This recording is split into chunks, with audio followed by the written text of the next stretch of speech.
300খন এদিনীয়া খেলিলে বিৰাট কোহলীয়ে অনন্য কীৰ্তিত্বৰ সাক্ষী হ'ল পত্নী আৰু জ্যেষ্ঠ ভাতৃ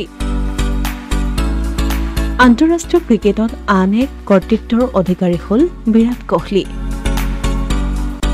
টিম ইণ্ডিয়াৰ প্ৰাক্তন অধিনায়কগৰাকীয়ে দেওবাৰে খেলিলে বৰ্ণময় কেৰিয়াৰৰ 300 সংখ্যক এদিনীয়া মেচ দেওবাৰে চেম্পিয়ন্স ট্ৰফিৰ নিউজিলেণ্ডৰ বিৰুদ্ধে ভাৰতৰ গ্ৰুপ লীগৰ অন্তিমখন মেচ আছিল বিৰাটৰ কেৰিয়াৰৰ 300 সংখ্যক এদিনীয়া মেচ এই কীৰ্তিত্ব অৰ্জন কৰা বিৰাট হৈছে ভাৰতৰ সপ্তমগৰাকী ক্ৰিকেটাৰ বিৰাটৰ এই স্মৰণীয় মুহূৰ্তৰ সাক্ষী হ'বলৈ গেলাৰীত উপস্থিত আছিল পত্নী অনুষ্কা শৰ্মা আৰু জ্যেষ্ঠ ভাতৃ বিকাশ কোহলী পিছে 300 সংখ্যক মেচত আশানুৰূপ প্ৰদৰ্শন দাঙি ধৰিব নোৱাৰিলে তাৰকাগৰাকীয়ে প্ৰায় 11 ৰান কৰিয়েই তেওঁ বিদায় ল'লে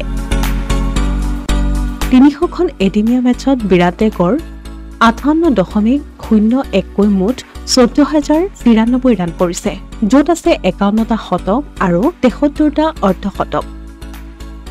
উল্লেখযোগ্য যে বিচিচিআইৰ কঠোৰ নিৰ্দেশনাৰ পিছত চেম্পিয়ন্স ট্ৰফিৰ ভাৰতীয় খেলুৱৈসকলে লগত পৰিয়াল লৈ যাব পৰা নাই অৱশ্যে পৰৱৰ্তী সময়ত বোৰ্ডে নিয়মত কিছু শিথিলতা আনে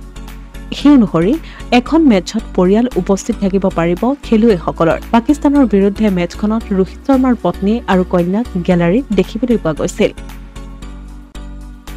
আৰু দেওবাৰে কোহলীৰ 300 সংখ্যক এদিনীয়া মেচখনত দৰ্শকৰ ৰূপত উপস্থিত থাকে অনুষ্কা আৰু বিকাশ অসমীয়া প্ৰতিদিন ডিজিটেল ডেস্ক